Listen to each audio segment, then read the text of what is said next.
This talk is about escaping the modeling crisis. And the outline of this talk is very simple. What is the modeling crisis and how do we get out? The talk is based on a blog that you can find at the link that is now on your screen. And the talk is about kind of the existential crisis that many modelers face sometime during their modeling avenues. Getting stuck, not knowing what it's for, and, well, almost giving up on modeling. And I'll discuss the reasons why this happens, that it's logical, and also possible ways out of your crisis. Here we go. I would like to start with a very concrete, simple example. And it's about coal plants, coal-fired power generation plants in the Netherlands that are to be closed before 2030. This has been a fierce debate, societal debate, and ingredients to that debate are modeling studies. And 3 different modeling studies have calculated cost and benefits of closing all coal plants in the Netherlands. And you see here that the summed up cost and benefits can differ widely depending on which modeling report you read. From -7 to +4 billion euros in either cost or benefits of net cost or net benefit of closing all coal plants. And these ingredients in the societal debate or the political debate might affect the actual decision that it's very difficult to decide to close coal plants. Because apparently there are results that indicate that it's positive and there are results that indicate that it's negative. Let's think a bit through what could cause these differences. For instance, well, whatever coal replaces when you shut it down matters for the cost and benefit of closing coal. If it's something very expensive, it's more attractive to keep coal open. If it's something cheaper, it's more attractive to close coal. So your assumption on what replaces coal affects the overall outcome in terms of net cost or benefit. And it also means that whether our energy policies work well and how they work matters for this. And why? Because, well, energy policies affect the costs and benefits of the alternatives. So that means if the alternatives become cheaper under effective policies, it affects the costs and benefits of coal. It also means that what happens in Germany affects this, because, well, their coal prices affect all our coal prices. Their policies affect our policies. Their choices restrain and affect our choices. Our natural gas strategy matters for the cost and benefits of closing coal plants. Because if we close coal, do we use more gas? And how does it fit in our gas strategy? How does it fit in the gas for electricity or gas for other purposes? And if you think about that, earthquakes in Groningen matter. Because earthquakes in Groningen affect the political will to close or to stop using gas. But if earthquakes in Groningen matter for this, well, what car my neighbor buys in 10 years also affects the actual decision or the actual costs and benefits of closing coal plants at this moment. And why? Because coal and oil prices are linked. So if you have more petrol cars, then, well, we have more demand for oil. If we have more demand for oil, well, this affects oil prices. Oil prices affect gas prices. Gas prices might affect what we do with gas, and therefore affect electricity prices, and therefore affect the attractiveness of closing coal plants or not. Of course, you can go to the extreme, so how much wind there is in whatever day matters and affects this decision. And basically what I'm trying to say is that Metallica's wrong. Everything else matters. And this has big consequences for modeling this particular problem or this particular question. Everything is connected. Energy, transport, And much more. There is no acceptable system boundary. Where do you stop with your analysis? Many of the scenarios, of the assumptions in scenarios, are acceptable. Conflicting assumptions could all be acceptable. We don't know what exact transition trajectory we're going for. But whatever happens in 10, 20, 30 years influences the costs and benefit of decisions made today. There is no right or wrong. There are no simple causalities, no simple relations. It's unclear what outcomes, what particular cost-benefit effects are caused by what assumptions, and face what kind of risks. So you might see a crisis just ahead, but we're not there yet. We're not there yet. So the consequence, you might think, is, well, let's just throw away these modeling studies because they're inconclusive. These models don't help us to decide. They're only confusing us. We get confused, we get lost, we get unsure about what to do. We get bewildered, I don't know. What should we do? And here is where we start seeing this modeling crisis. What do we do with all these modeling results and all these assumptions and all these choices? And what is the essence of this particular part? The model is not equal to the world, and therefore models are BS. We become pessimistic about modeling in the first place. But there is an opposite reaction to this. We could also react differently.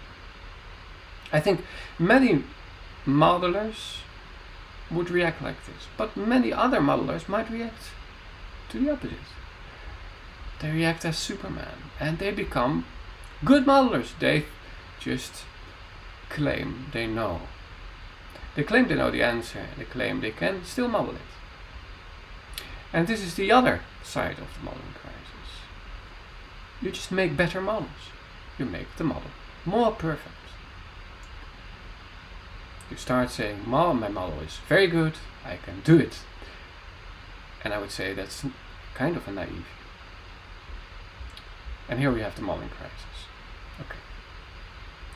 Let's go a bit deeper in these views on modeling. Either modeling is BS or modeling is perfect.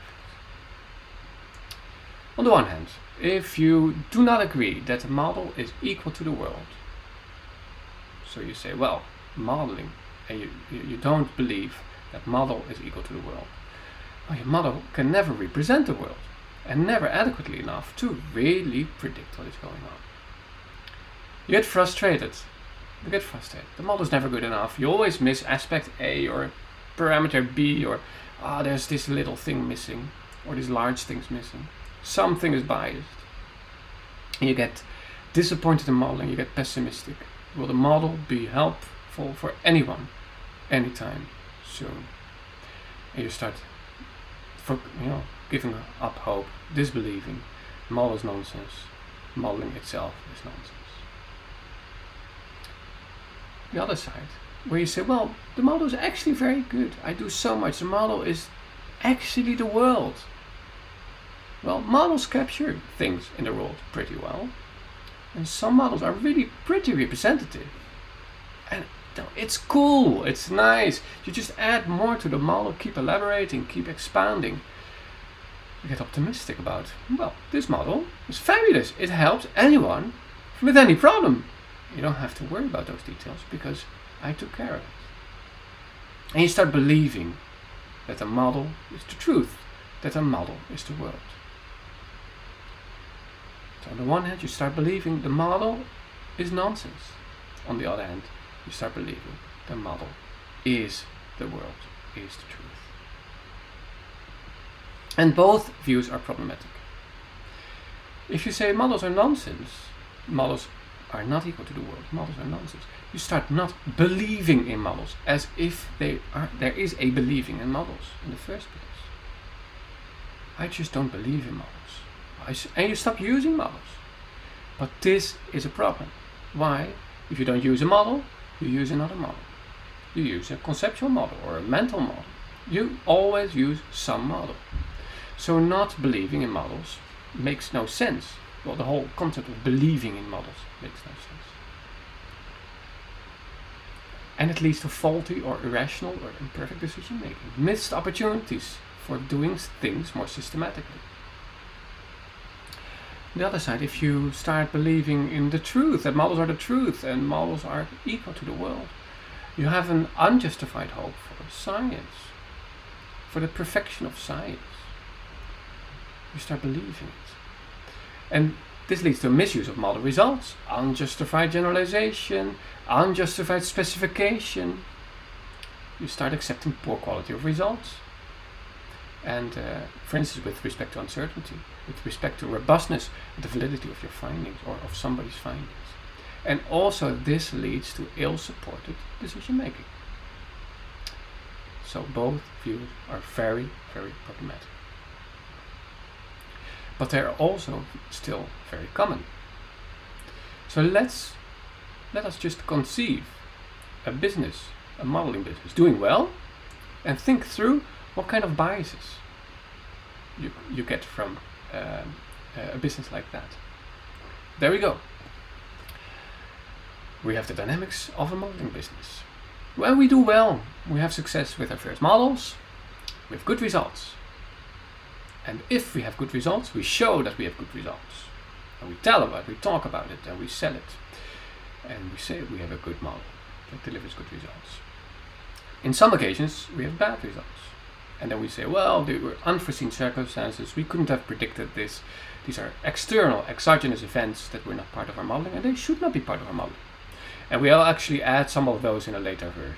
So we're modest about it. And this is a very successful strategy, and our business grows. We become famous. We get the model that can answer any question in a minute. Acquiam. And our model, well, we keep adding these things and these unforeseen things to it. And it becomes a patchwork. So it means that we have to be careful about what we show and what we hide. Basically, we start hiding the dirty code and showing only results. And this means we can become a very successful modeling school. And this implies we start accepting kinds of assumptions and forgetting about those kinds of assumptions. And become pragmatic and paradigmatic in the way we talk about, well, what we model and what we don't. And these paradigmatic structures emerge out of that. And we start behaving according to them. You might know this as a reference. It starts weighing on us. And we have to deal with it. And we just, well, keep answering any questions in a minute. So the model becomes an asset. And everything that comes with assets comes to view. We need to protect our reputation. And we need to protect the reputation that we get out on the basis of our assets. We protect our assets. We black box our models, and we defend our paradigm. We hide the code and we say, well, this is the way to do it. This is the way to model. We know how to do this. And this is how separate modeling schools emerge. Because there are different options of how to do this. So if you do it very differently from someone else, well, you stop talking to each other. You have your school-specific limitations, and you accept yours, and you ignore other possible limitations. Assumptions and causalities are kept hidden, and they are forgotten. There's no reflection on core assumptions.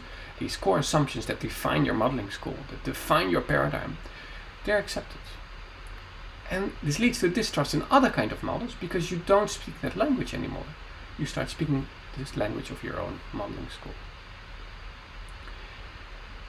And this protecting these assets, you can think of it in terms of the debate on open cybersecurity, where many argue that keeping an open idea of cybersecurity, the views of the many to how things work, so that many people can correct possible bugs, or hiding all things related to security so no one can find out whether you have a bug. And this is a very different view on how to arrange for your cybersecurity. Next to this protection of these assets, there's another bias, and that is how we judge models and model results. I kind of highlighted it before. For established models, you can just say, well, if outcomes happened, it's great. This is because of the perfection of our model. If particular outcomes didn't come true, you could say, well, but this is because it's not in the model. You cannot expect that. This is too odd. This was too unexpected. This economic crisis, you couldn't foresee this economic crisis. It was not part of our model. And this has the strongest analogy here is with economic growth. And you hear politicians saying all the time, if the economy grows, it's because of our policies. If there's an economic crisis, it's external, it's exogenous, it's due to others. And it was somebody else's problem. Okay. You might start to give up on modeling now, but keep it up. The end is coming. Or do we have a way out? Let's see. One more. The paradigm bias. If you start asking all the questions to a particular kind of model, and you start to be used to think in that model, as I said, you just speak your language and you cannot speak the other's language, but you also start asking the wrong types of questions. The questions that are not related to your problem, simply because the problem doesn't fit to your model. The model becomes leading. So you start asking weird, if you think about it, weird questions. And if you think about particular interventions or policies, think about or discuss how these policies are actually implemented in the modeling stage. And I challenge you to find out, for instance, about this example that I started with for coal plants.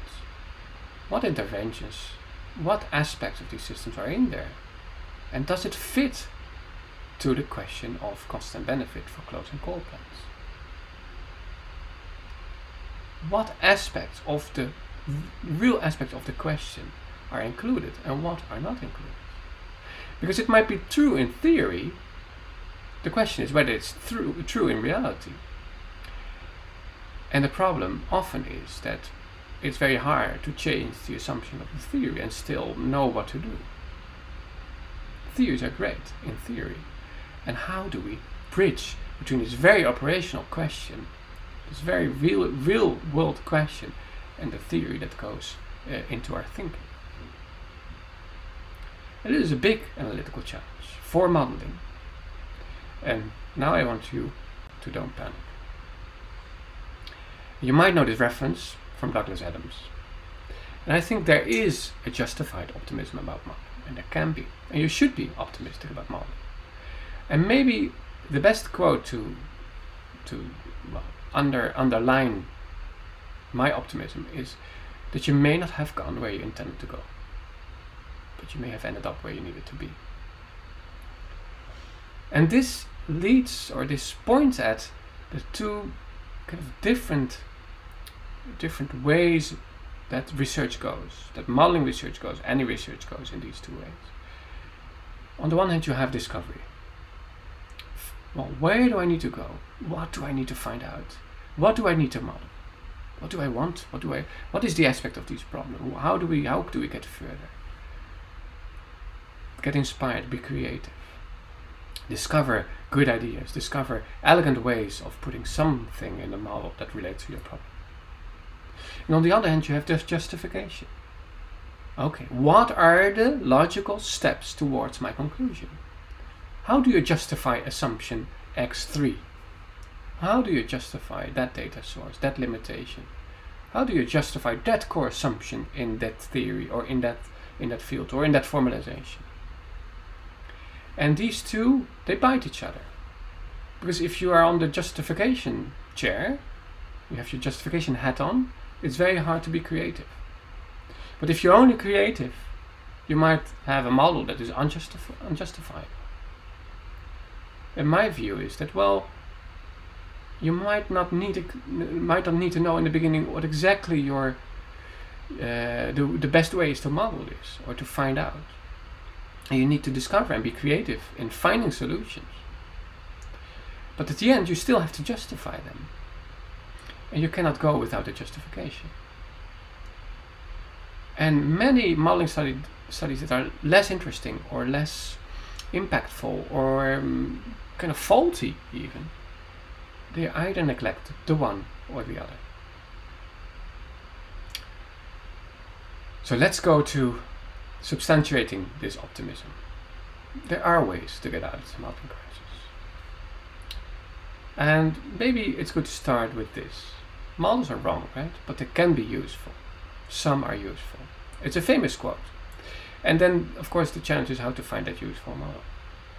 In order to realize what models are, they're not the world, they're not the truth. No, they are a computer formalization of your understanding as a modeler, of the stakeholders' understanding, of some people's understanding of a part of reality, and maybe through the lens of some theory. They're very distant from what the world is, but they're not completely separate from the world either. And kind of in this phrase, you see what is the relationship between the model and the world. It's a computer formalization of the modeler's understanding, of the stakeholder's understanding of a part of reality, and maybe seen through the lens of a particular theory, depending on how you model, and depending on the role of theory in your modeling avenues. So how do we know what model is useful? And where can I find a model that is useful? Okay, this is maybe the $1 million question, right? So let me kind of give an indirect answer to this question. And I give the answer through maybe the most, useful, or a very particularly useful type of musical instrument. So if you think about an instrument, what could be the purpose of a musical instrument? Well, you should be able to play it, it should be nice, maybe it should be easy, it should be clear what you're playing, maybe it should not be too loud. Well, there could be all kinds of purposes for your musical instrument. It should be nice, at least. It should be fun. So if I think about the simplest musical instrument that is fun, that anyone can play, and that is nice, and that you can recognize, well, that's this one, a musical box. A music box is, it has limitations. It only plays one song. It only plays it in kind of a couple of tones at once. But a child of 2 or 3 year old can play a music box. It can be very elegant, very nice. It can have a very warm tone. You can get good memories from a music box, remembering that movie from which the song came. So is this a useful instrument? I would say yes. It's very limited. It's not perfect, but it's still very useful. It's small, you can take it with you on holiday if you want. It's harder with the piano. So it's thinking very differently about models. Thinking about very particular reasons why a model is a good model. It's never a good model for many, many reasons. It's a good model for a limited set of reasons. Let's step away from the music and get to a modeling example. And here you see what in my view is, maybe a very simple but a very good model. This is Traffic Basic from NetLogo. Open source, free to download, free to check out. This is agent-based. What you see here are cars, and cars have very simple behavior, but they have individual behavior modeled through a couple of lines of code. And what they do is they drive, and if they see some other car ahead, they brake. And if they don't see a car ahead, they accelerate. And what you see here is traffic jams emerging, and that's the purpose, to see how traffic jams emerge. And maybe also very basic, very essential strategies of how to resolve traffic jams. And what I do here in this particular simulation, just before traffic starts disappearing, you can look back if you want to see it again. I kind of lower the deceleration of the cars. So cars start slowing down sooner and less harsh. And you can translate that to many policies. Matrix signs in the Netherlands above the highways. Informing the public about not braking hard and braking earlier when they see traffic. Well, can relate to many policies. Of course, there's very much wrong with this model. It's a single lane. There are only, it cycles. It doesn't, traffic doesn't cycle in reality. There's only, 20 cars or so. Yeah, 20 cars. So it's very limited. But still, it has the elegance like the music box and shows very clearly, some aspects of traffic jams. So for me, here you can spot the magic. The magic is in front of your eyes. The magic of a good model. And at least you should be able to spot it when you see a good modeling study. That's something different from developing your own magical model. The one that is very helpful and very, very useful. Start with spotting them. Okay, the way out of our problem. How do we evade the problem? We should, the problem of this modeling crisis. How should we escape the crisis? Well, escape the crisis by focusing more on the problem that you want to address. What is the problem that you want to address? What is it exactly? Only if you know well enough what your problem is, what you're after, what you want to find out, you can judge what aspects of your system should be represented and how. For instance, do you want to know whether something makes for a good design? Well, then you can reason what aspects to that design or to the system that that design will be part of can influence whether that is a good design.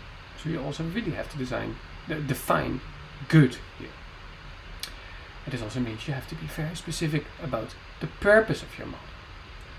For instance, finding pros and cons, or discovering overlooked problems. It's a very different purpose. It doesn't have to be a full list, like a pros and cons list. If you identify a couple of overlooked problems, you're done. Or conditions for failure. You don't need to find pros if you want to just find conditions for failure.